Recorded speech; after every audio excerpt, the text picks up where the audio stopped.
Hey everyone, okay, so today I'm going to be reviewing the new Charlotte Tilbury, and this is Charlotte Tilbury's Matte Eyes to Mesmerise. And they're dreadful, they really are. So I have actually tested them out previous to this video, but they were just awful. So I want to give this video another go and do this video and see if we can just master the art of these. They feel like nothing like the originals. The originals are very, very creamy. Of course, they're actually very, very shimmery, and these are matte. But these are rock hard. When you pop your finger in them, they're rock hard. And my assumptions when I first tested these was that if you are very, very young, have very, very tight eyelids, then they're going to work great. Otherwise, if you're like me, or you're over 40 or 50 and you have eyelids that move, enjoy the nightmare. Okay, so what we're going to do is prime the eyelid first. So I'm just going to use this kind of all over the eyelid as best I can. So I've used the lightest shade and I'm taking it all the way up. And it does a relatively good job, the lighter shade, of clarifying the eye. And the shade is actually, it's kind of like a bone shade, but it's called Nude Cashmere. So let's just get that on.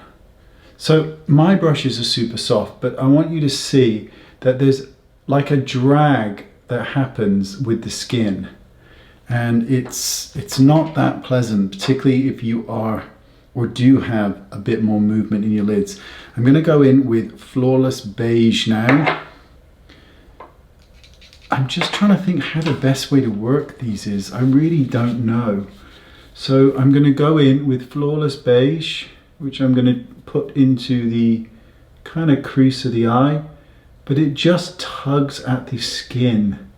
It sort of catches on the skin, if that makes sense. It's very peculiar. I'm not a massive fan.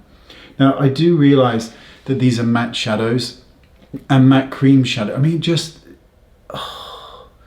can just sort of see the skin kind of just moving where the product and the brush meet, and it just pulls at the skin. It's just not nice. I'm going to go in with Smoky Taupe, and we'll just apply that to the outside corner. My poor skin is so dry at the moment, which is incredibly rare for me. So right at the outside corner. Ugh. And considering these are matte, I don't know what you can see in the mirror, but I can see this really big line going down here, which I don't normally have, and I can see it running from here all the way down. And this vein here just looks really pronounced, and these are matte shades. And matte shades normally do a very good job at concealing things. So that's the darker shade on the outside corner. Let's just add in Chocolate Veil. And let's just add this, just for, just why not? Why not? Let's get that on this outside corner. And they just don't blend well, they just stick. It feels sticky and tacky, and like you can't move the product once it's on the brush, if that makes sense. It feels very, very hard. Let me just move my mirror back so I can get I mean, it's not terrible when it's on, but the effort that is required, it's just a lot of effort for basically not very much reward. I mean, really. Oh, they do stick.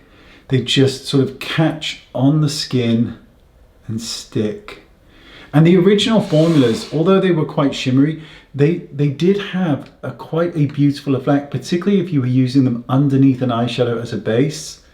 But there's just something off about these. I'm going to go in with the black, because just to finish off all of the colors. But I'm just not a massive fan. Denise Myricks does much better cream products than this. And it should be worth noting that while I'm kind of not loving this formula, it should be, I think it's worth noting that I'm not a fan of cream eyeshadows in general when used as a sole eyeshadow. I find them quite difficult to work with, particularly on older eyelids like mine where the skin moves. I think shadows are much more forgiving. I'm not even going to bother putting, so can you see that line? It's like a vein that I never had that's suddenly there. It's just the weirdest thing. There it is, running all the way down. Perhaps it's a new friend come to join me. Generally speaking, this is not a product I would recommend, and I am, as you all know, a massive Charlotte Tilbury fan, but there is something just off with this formula. I do believe, however, that for those of you who are much younger, have much tighter skin, you would probably enjoy these a lot more. I think if you've got a lot of skin movement in your eye, you're gonna have a real fun time just blending these, because they just catch on the skin and they pull and they tug, and therefore getting a smooth blend on that, that's pretty difficult to do. That's my thoughts. Charlotte Tilbury. I'll leave links anyway. Let me know what you think, if you've tried them, if you like them. Let me know. Thanks for watching. I'll see you all soon. Bye-bye.